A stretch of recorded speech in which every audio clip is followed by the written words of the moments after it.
Bienvenue à l'exposition spéciale Crinoides. L'histoire des crinoïdes a commencé il y a plus de 450 millions d'années. Bien avant les dinosaures, les crinoïdes avaient déjà atteint leur apogée. Des milliers d'espèces ont ensuite été perdues dans des extinctions massives.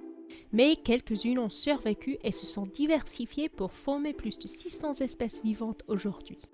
Le registre fossile inclut des géantes de 40 mètres, mais les fossiles entiers sont rares. Ainsi, nous avons beaucoup de fragments dans nos collections. La plupart sont des anthroques, des fossiles très communs qui proviennent des tiges des crinoïdes et ressemblent à des boulons. Nous en avons même en opale semi-précieuse. Mais certains crinoïdes n'ont pas de tiges, comme ce petit crinoïde flottant. Leurs corps ne font que quelques millimètres et sont mieux appréciés au microscope.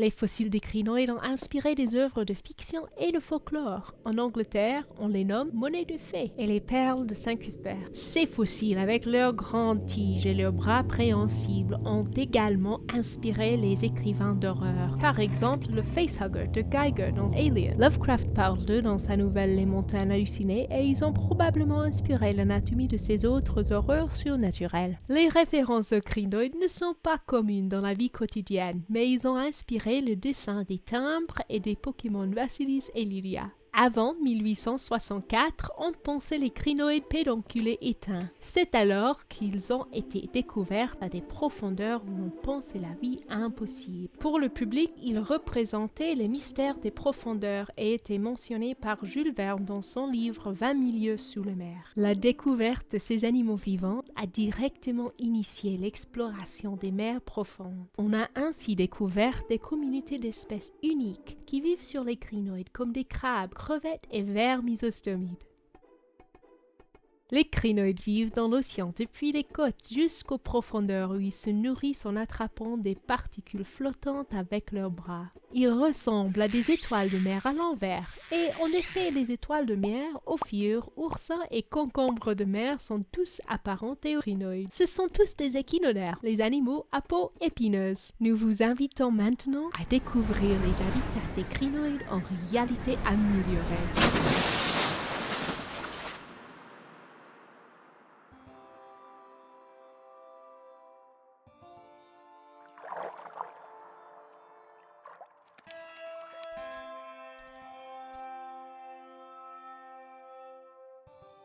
Beaucoup de créatures vivent sur le récif, y compris des échinodermes.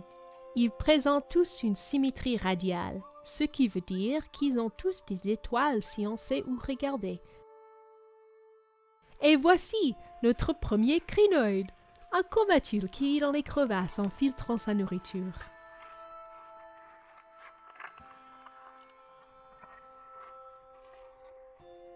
Et regardez, en voilà un qui nage.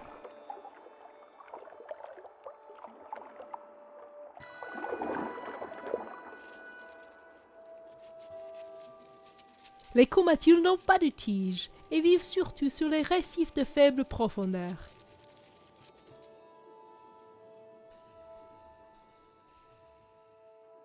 Plus on descend, plus il y a à voir.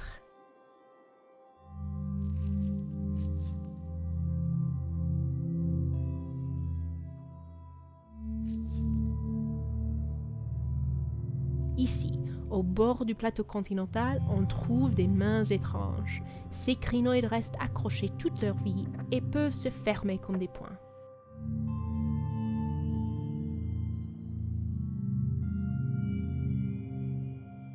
Dans les eaux encore plus profondes, les crinoïdes n'ont pas changé aussi vite que ceux des récifs.